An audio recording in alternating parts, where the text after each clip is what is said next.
मछली पालकों के बीच में एक चीज़ को लेकर बहुत ज़्यादा कन्फ्यूजन रहता है कि हम कार्प मछली पालें या फिर कैटफिश पालें। कार्प वर्सेस कैटफिश, ये जो चीज़ है ना, आज हम इसके ऊपर बात करते हैं। देखो, जो कैटफिश है उसका बहुत सारे फ़ायदा है, जैसे कि मोर्टेलिटी कम है, इसे हाई डेंसिटी में पाल सकते हैं। थर्ड क्या है कि इसका कीमत अच्छा खासा मिलता है। और अगर हम कार्प मछली के हिसाब से भी देखें ना, ओवरऑल बायोमास के हिसाब से जो कार्प मछली है उसे भले ही आप कम डेंसिटी में पालें, पर जब आप हार्वेस्ट करोगे तो उतना ही मछली आपको मिलेगा।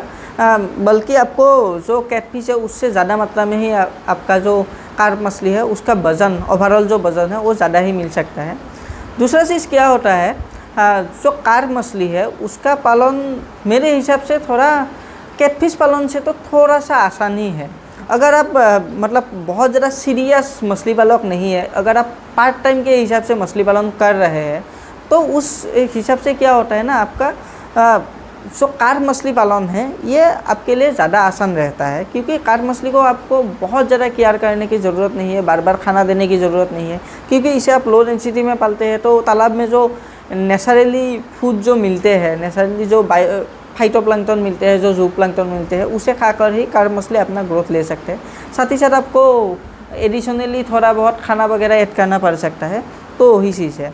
पर फिर भी हम ये बता सकते हैं कि देखो, जो कैटफिश है उसका कीमत वगैरह अच्छा मिलता है, तो आपको कैटफिश ही पालना चाहिए। कैटफिश पाल के ही आप बहुत अच्छा खासा लेवल पे पैसा कमा सकते हैं।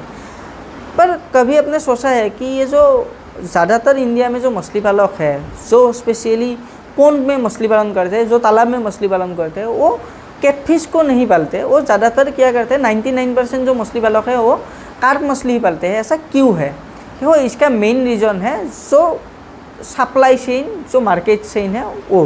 देखो, जो कार्प मछली का पालन है ना, इसके लिए प्रॉपर एक एनवायरनमेंट बना हुआ है, प्रॉपर उसका सप्लाई चेन है, उसका कोई भी सीड आपको चाहिए इंडिया में कहीं पर भी आपको कार्प मछली का जो सीड है वो मिल जाएगा, उसमें कोई प्रॉब्लम नहीं होगा। कार्प मछली का मार्केट जो है वो भी ऑल ओवर इंडिया में ही है। ये पूरा संगठित एक मछली पालन है। अगर हम कैटफिश के बारे में बात करें ना, कैटफिश पालन में ये बहुत सारे प्रॉब्लम आ जाते हैं, जैसे कि सीड नहीं मिलने का प्रॉब्लम, फिर आपका बाज़ार का भी प्रॉब्लम आ सकता है कभी कभी। उसके अलावा भी और क्या होता है, कार्प मछली का जो खाना है वो थोड़ा लो प्रोटीन वाला खाना है, जो बाज़ार वाला कमर्शियल फीड मिलता है उसके बात कर रहा हूँ। और जो कैटफिश है उसे थोड़ा हाई प्रोटीन वाला खाना चाहिए। तो ज़्यादातर इंडिया में ना कुछ एरिया ऐसा है जहाँ पर ये जो हाई प्रोटीन वाला खाना है वो मिलता ही नहीं है। बहुत सारे एरिया में मिलते हैं, पर बहुत सारे एरिया ऐसा है जहाँ पर नहीं मिलते हैं।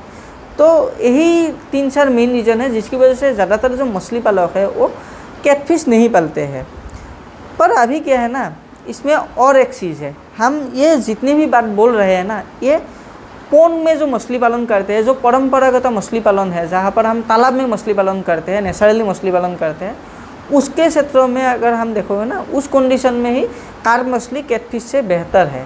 पर अगर आप आरएस सिस्टम में मछली पालन कर रहे हैं, अगर आप क्या कहते हैं, टैंक में मछली पालन कर रहे हैं, सीमेंट टैंक में मछली पालन कर रहे हैं, या फिर अगर आपके पास बहुत छोटा सा तालाब है, और या फिर आप जो बायोफ्लॉक है उसमें मछली पालन कर रहे हैं, ये जो स्पेशल कंडीशन है ना, इन सब कंडीशन में कार्प मछली से बेहतर है आपका कैटफिश। क्योंकि यहाँ पर जो मछली पालन का एरिया है ये थोड़ा सा छोटा रहता है, जहाँ पर कार्प मछली ग्रोथ नहीं लेते हैं, जहाँ पर आप हाई डेंसिटी में मछली पालन एफोर्ड कर सकते हैं, बहुत आसानी से मैनेज कर सकते हैं, प्रॉपर कंट्रोल एनवायरनमेंट में सब कुछ रहता है।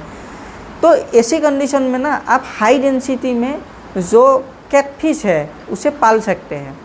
तो इसमें आप जो कैटफिश है इसमें थोड़ा बहुत आपको क्या होगा, आपका सीड मिलने में थोड़ा बहुत प्रॉब्लम होगा। वो प्रॉब्लम अगर आपने सॉल्व कर लिया, और थोड़ा बहुत बाज़ार का प्रॉब्लम हो सकता है, ये जो दोनों प्रॉब्लम है इसको अगर आपने डिकोड कर लिया, उसके बाद आपको कोई प्रॉब्लम नहीं होगा। तो इस कंडीशन में अगर हम देखें ना, तो इस कंडीशन में कैटफिश बेहतर है। तो फाइनली हम यही बोल सकते हैं, अगर आप तालाब में मछली पालन कर रहे हैं, अगर आपके पास कोई बड़ा तालाब है जहाँ पर आप मछली पालन कर रहे हैं, तो आपको कार्प मछली पालना चाहिए। अगर आपके पास बहुत मतलब ज़मीन बहुत लिमिटेड है, जहाँ पर आप एक छोटा सा तालाब बना सकते हैं, या फिर आप बायोफ्लॉक या फिर आरएस सिस्टम में मछली पालन कर रहे हैं, या फिर जो टैंक वगैरह बना के आप मछली पालन कर रहे हैं, उस कंडीशन में आपको कैटफिश चूज़ करना चाहिए। तो तो आई होप इस वीडियो से आपको कैटफिश वर्सेस कार्प मछली इन दोनों का जो कन्फ्यूज़न था कि आपको कौन सा पालना सही है, कौन सा बेहतर है, ये जो कन्फ्यूज़न था ना, ये कन्फ्यूज़न पूरी तरीके से दूर हो गया होगा। तो आज के लिए बस इतना ही। धन्यवाद।